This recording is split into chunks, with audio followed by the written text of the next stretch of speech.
सभी को राधे राधे, जय श्रीमन नारायण।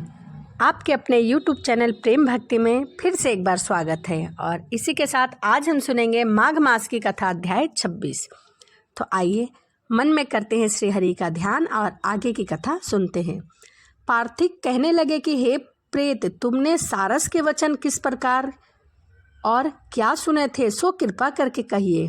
प्रेत कहने लगे कि इस वन में कुहरा नाम की नदी पर्वत से निकली है। मैं घूमता घूमता उस नदी के किनारे पहुंचा और थकावट दूर करने के लिए वहीं पर ठहर गया। उसी समय लाल मुख और तीखे दांत वाला एक बड़ा बंदर वृक्ष से उतरकर जल्दी से वहां आया और एक सारस सोया हुआ था। उस चंचल बंदर ने कई पक्षियों को देखकर उस सोए हुए सारस को दृढ़ता से पैरों से पकड़ लिया और सब उड़कर वहां से चले गए, परंतु सारस भयभीत होकर विलाप करती हुई वहीं रुक गई।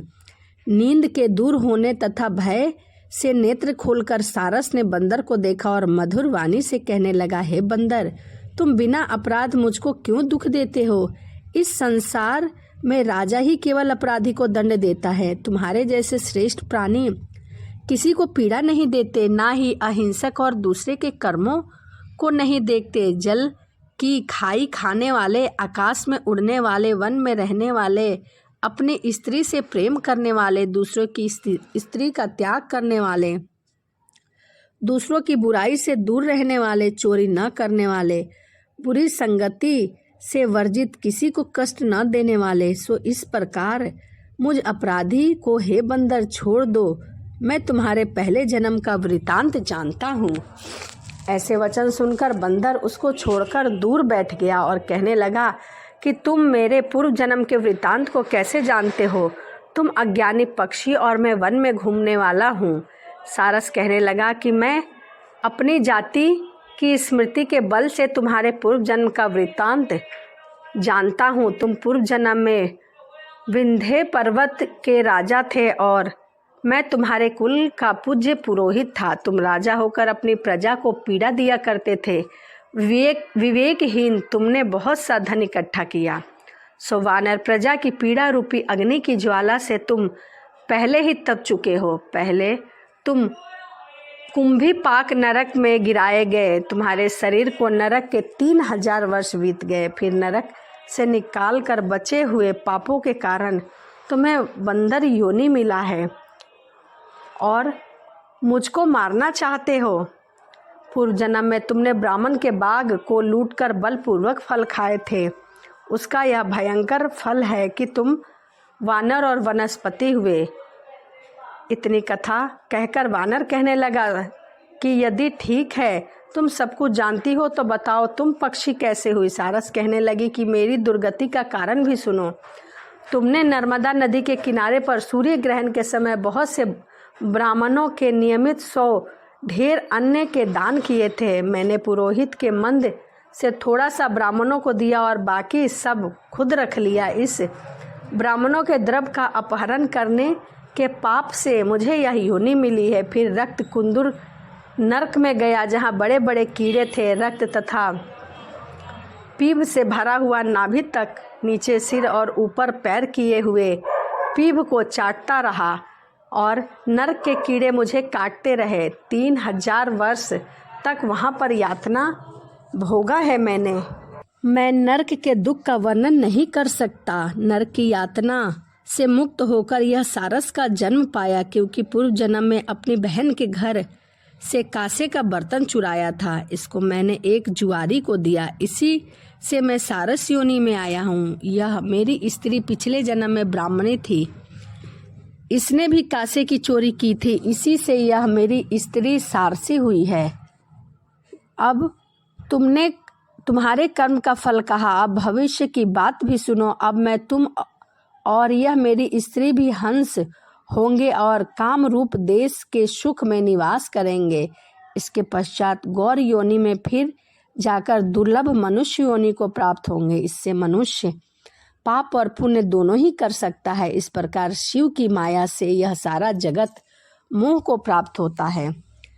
न केवल हम ही, परंतु संसार में जितने भी जीव जंतु हैं वह सभी मार्ग में फंसकर अच्छे या बुरे कर्म करते हैं और उनका ही फल भोगते हैं। इसीलिए सब प्राणियों को धर्म का सेवन करना चाहिए। देवता, असुर, मनुष्य, व्याघ्र, कीड़े मकोड़े सभी से कंटक रूपी मार्ग नहीं छूटता। केवल वेदांत जानने वाले योगी ही इस मार्ग से बच सकते हैं। इसी कारण बड़े बड़े महात्मा भी कर्म फल को टाल नहीं सकते। उपाय से तथा बुद्धि से कोई भी इसको नहीं बदल सकता। तुम पहले राजा थे, फिर नरक में गए और अब बंदर योनि में वन में इधर से उधर फिर रहे हो। फिर भी ऐसे ही जन्म पाओगे, क्योंकि कर्म ही ऐसा कर रहे हो। ऐसा विचार करके आनंद पूर्वक और धैर्य धरकर विचरते हुए काल की प्रतीक्षा करो। तब वानर ने कहा कि पहले जन्म में मैं तुम्हारी पूजा करता था, अब तुम मुझको प्रणाम करते हो। तुम जाति के स्मरण से मेरे पूर्व जन्म के वृत्तांत को जानते हो। आनंद पूर्वक रहो, तुम्हारा कल्याण हो।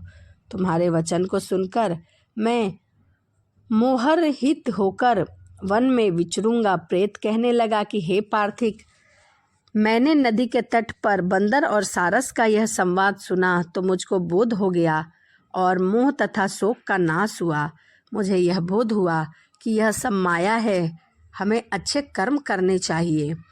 तो यह माघ मास की कथा अध्याय 26 से ही समाप्त होता है। इसी के साथ वीडियो को यहीं समाप्त करते हैं और आपसे मिलते हैं अगली वीडियो में माघ मास की कथा अध्याय 27 के साथ। तो चलिए, सभी को राधे राधे, हरे कृष्णा, जय श्रीमन नारायण। सभी को राधे राधे, जय श्रीमन नारायण। आपके अपने YouTube चैनल प्रेम भक्ति में आपका फिर से एक बार स्वागत है। और इसी के साथ आज हम सुनेंगे माघ मास की कथा अध्याय 27। इससे पहले की कथा में मैंने आपको सुनाया सारस और बंदर का संवाद। तो आइए आगे की कथा सुनते हैं।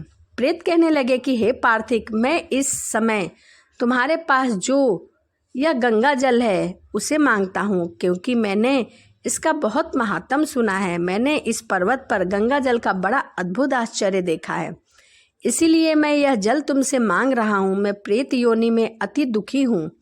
एक ब्राह्मण अनधिकारी को यज्ञ कराकर ब्रह्म राक्षस हो गया।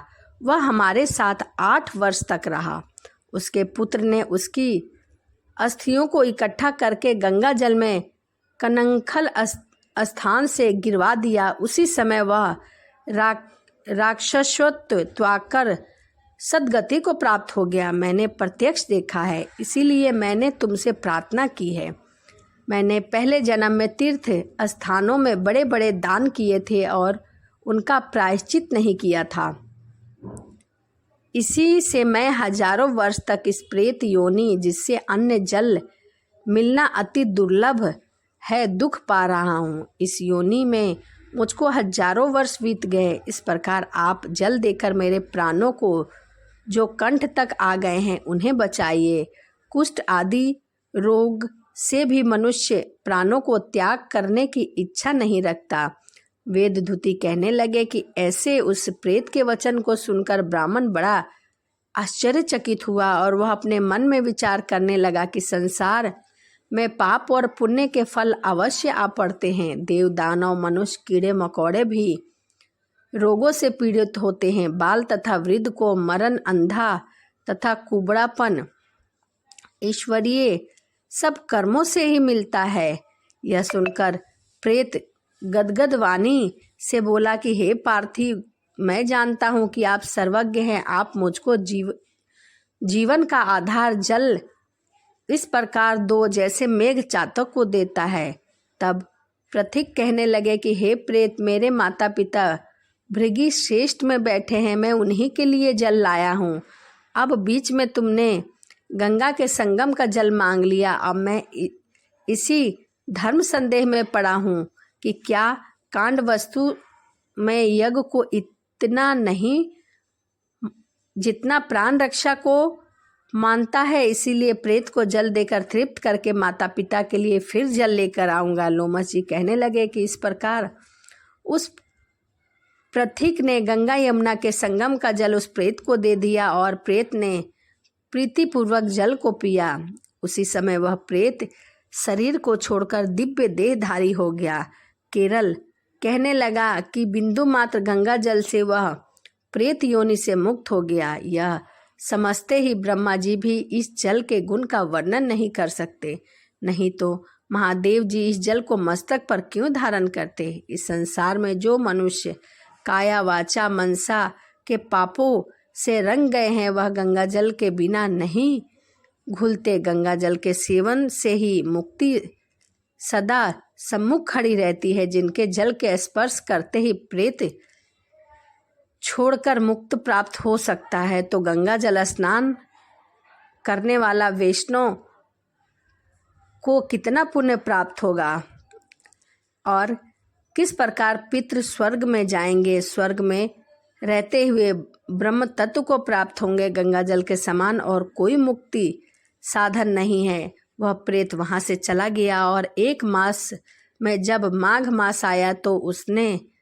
सुने हुए प्रयाग महात्म के अनुसार गंगा यमुना के संगम पर स्नान करके पिशाच शरीर को धारण किया। भक्ति पूर्वक नारायण की स्तुति करता हुआ वह द्रविड़ देश को राजा गंधर्वों से सेवित उत्तम विमान पर बैठकर इंद्रपुरी को गया। हे द्विज, इस इतिहास पापों का जल्दी ही नाश करता है। इसमें धर्म का ज्ञान होता है। यह पुण्य यश तथा कीर्ति बढ़ाने वाला है, ज्ञान और मोक्ष को देने वाला है। तुम भी सद्गति पाने के लिए प्रयाग चलो। वहाँ पर हम ऐसा स्नान करें जो देवताओं को दुर्लभ होता है। वहाँ पर श्राप से पैदा हुआ पिशाचपन सब नाश हो जाता है। इस प्रकार लोमस जी के मुख से अमृतमय मधुर कथा को सुनकर मानो अमृत पीकर सब प्रसन्न हुए और पाप रूपी समुद्र से पार हुए। उन्हीं के साथ सब लोगों ने दक्षिण दिशा में प्रस्थान किया। तो माघ मास की कथा अध्याय 27 यहीं समाप्त होता है। इसी के साथ अगली वीडियो में मैं आपको सुनाऊंगी माघ मास की कथा अध्याय 28। तो चलिए आपसे विदा लेते हैं और मिलते हैं अगली वीडियो में। सभी को राधे राधे, जय श्रीमन नारायण, हरे कृष्णा। सभी को राधे राधे, जय श्रीमन नारायण। आपके अपने YouTube चैनल प्रेम भक्ति में फिर से एक बार स्वागत है। और कैसे हैं आप लोग? आशा करती हूँ कि आप सभी स्वस्थ होंगे, अच्छे होंगे। इसी कामना के साथ आज हम सुनेंगे माघ मास की कथा अध्याय 28। तो चलिए करते हैं मन में श्री हरि का ध्यान और कथा को सुनते हैं। वशिष्ठ जी कहने लगे कि हे राजा, दिलीप बहुत से जन समूह संचित अछोद सरोवर में स्नान करके सुखपूर्वक मोक्ष को प्राप्त हो गए। तब लोमस जी कहने लगे कि संसार रूपी इस तीर्थ राजा को सब श्रद्धा पूर्वक देखो। यहाँ पर 33 करोड़ देवता आकर आनंद पूर्वक रहते हैं। यह अक्षय वट है जिनकी जड़ें पाताल तक गई हैं और मार्कंडे ऋषि प्रलय के समय भगवान इसी अक्षय वट का आश्रय लेते हैं। यही शिवजी की प्रिय भगवती भागीरथी है जिसकी सिद्धि लोग सेवा करते हैं। यह गंगा स्वर्ग के हेतु पाताक है, इसका जल पीकर मनुष्य मुक्त हो जाता है। हे मुनि, सभी प्राणी इस नदी को यमुना से मिली हुई पाते हैं। इसका संगम बड़े पुण्य से प्राप्त होता है। इसके स्नान से जन्म और मृत्यु रूपी दावानल से कोई नहीं तपता, परंतु ज्ञान प्राप्त करके मुक्त हो जाता है। यहाँ पर स्नान करने से सभी प्राणी बिना ज्ञान के ही मुक्त हो जाते हैं। इसीलिए ब्रह्मा जी ने यहाँ यज्ञ करने की इच्छा की।